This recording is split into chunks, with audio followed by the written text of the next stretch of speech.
Hello friends, hello guys, ibihe byiza kuri mwese mukomeje gukurikira KTV Skills. Ni muri wa mwanya wacu wa none ubimenye nonaha amakuru mbazaniye mashya agezweho yiriwe acaracara.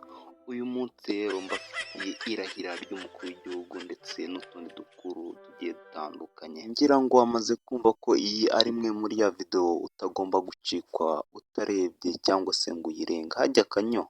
Ngo wowe impumuro mbi wumvishe ni iyihera? Impumuro mbi wigeze kumva mu buzima ari iyihe? Twegere imbere gato. Nkindi kumva yawe mu kanwa ndabona bijya gusa bijya kumera kimwe, ariko iyo mu kanwa ni nka yindi numvise mbi cyane.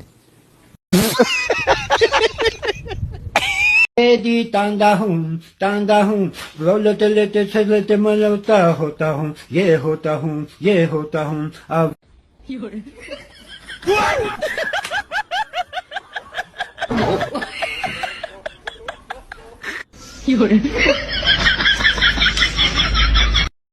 Aha ku mihanda ho nibiba byoroshye n'urwenya gusa. Harya ubundi wowe ngo urifuza ko byagenda bitera?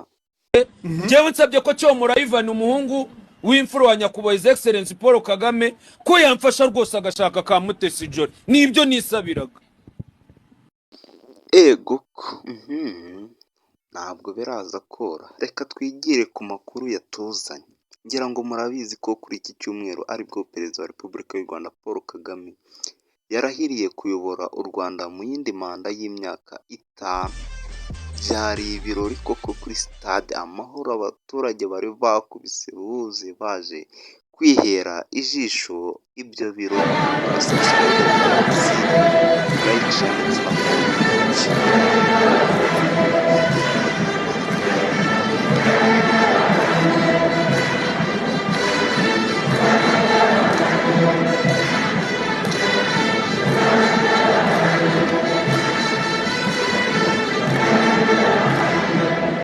Yewe byari ibirori koko, byari biryoheye ijisho kubireba.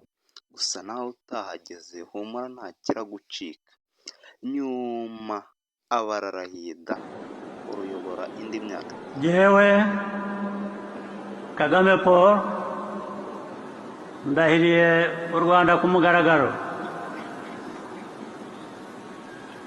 ko ntazahemukira Repubulika y'u Rwanda,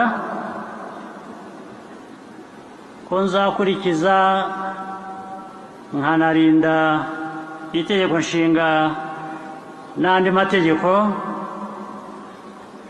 ko nzakorana umurava imirimo nshinzwe, ko nzaharanira amahoro n'ubusugire bw'igihugu, ko nzashimangira ubumwe bw'Abanyarwanda,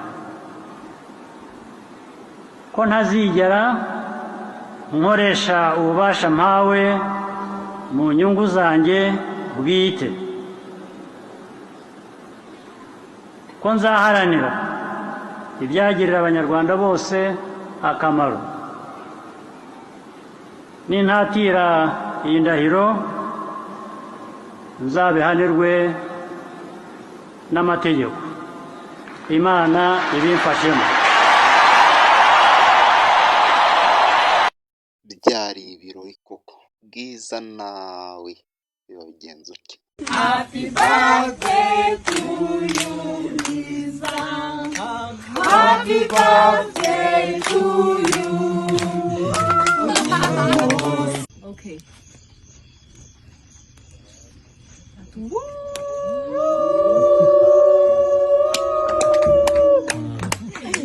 Nshimira wowe wafashe umwanya wawe ukareba iyi video paka irangiye. Kora subscribe aho munsi, ukore ku nzogera kugira ngo buri uko nshyizeho amakuru mashya ajya kugeraho mu ba mbere. Mwari muri kumwe na Ismail King Bruce JJ. Imana ibampere umugisha kubw'inkunga yanyu ikomeye.